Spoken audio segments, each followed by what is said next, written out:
Remember when every other smartphone had a notch and Vivo showed us a concept phone without one? Well, that was exactly 1 year ago, and that phone didn't really become available in the market. Still, the all-display concept with a pop-up camera and under-display fingerprint scanner has since rolled out to Vivo smartphones you can buy. This year, Vivo's back with a new concept phone, one without any buttons or holes. This is our Vivo APEX 2019 hands-on.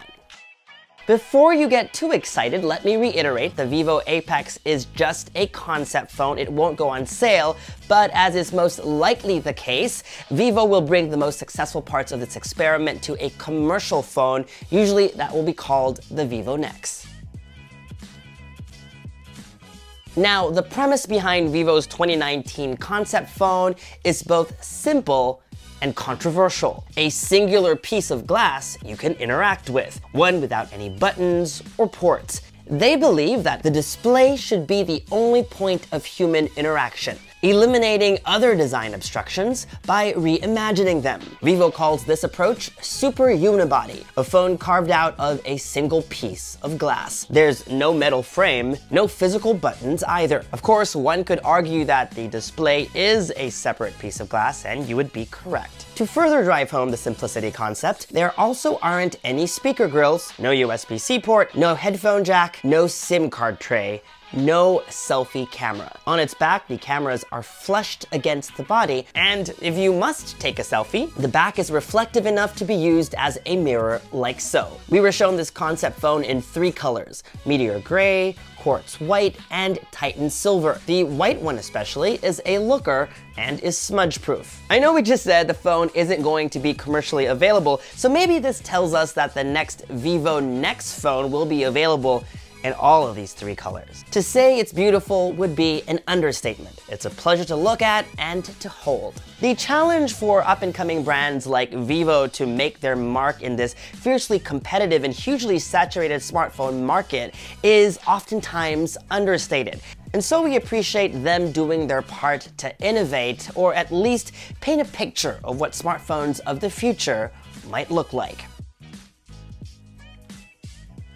Okay, so now to answer the question that most of you might be asking. How will this phone work without any buttons or ports? Well, to start, Vivo has had to move a lot of functions to the part of the smartphone that we interact with the most: the screen. Reps from Vivo tell us good design respects user habits. So while they took away all the physical buttons, doesn't mean those functions aren't there anymore. Combining pressure-sensitive touch and capacitive touch, Vivo was able to reimagine the power and volume buttons here on the side. You can't really press them anymore, but there is haptic feedback, so it will still resemble the feeling of touching actual buttons. Oh, and what about speakers? Well, Vivo is trying their screen casting technology all over again. Last year, when we took Vivo's APEX concept phone for a test drive, we found that the screen sound casting technology wasn't sufficiently loud enough to replace actual speakers. But Vivo says the choice of materials and the shape of the glass at the back of this year's APEX make all the difference. And they weren't kidding. The sound coming out of the display is actually loud and clear. Here, give it a listen.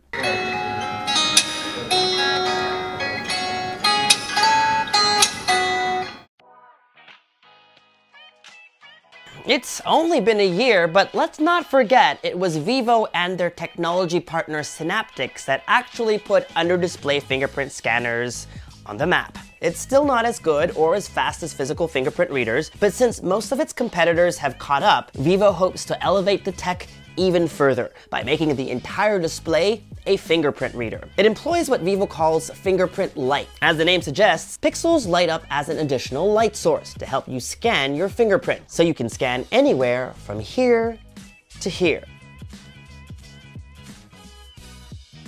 If this phone doesn't have any holes or ports, then how can you charge or transfer your files then? While this is technically not a port, Vivo put inductive charging pins on the back of the phone as a charging and data transfer solution. The cable magnetically latches on like so, and boom, it starts charging. One thing that we would have really wanted Vivo to finally implement, and it would really have made sense here, is wireless charging. But Vivo says, well, that is easy to do. Wireless data transfer speeds aren't that reliable yet.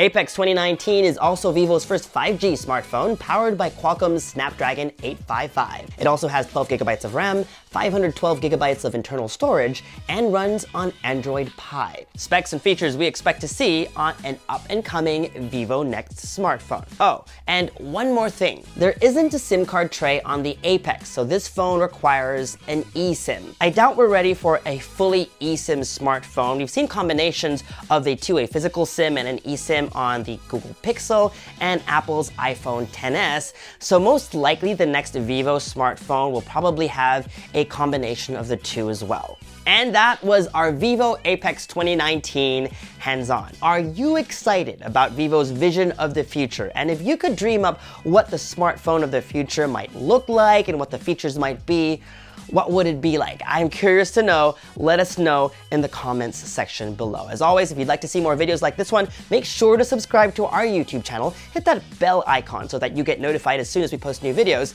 Follow us on social media for all the fun stuff. And as always, make GadgetMatch.com your daily habit.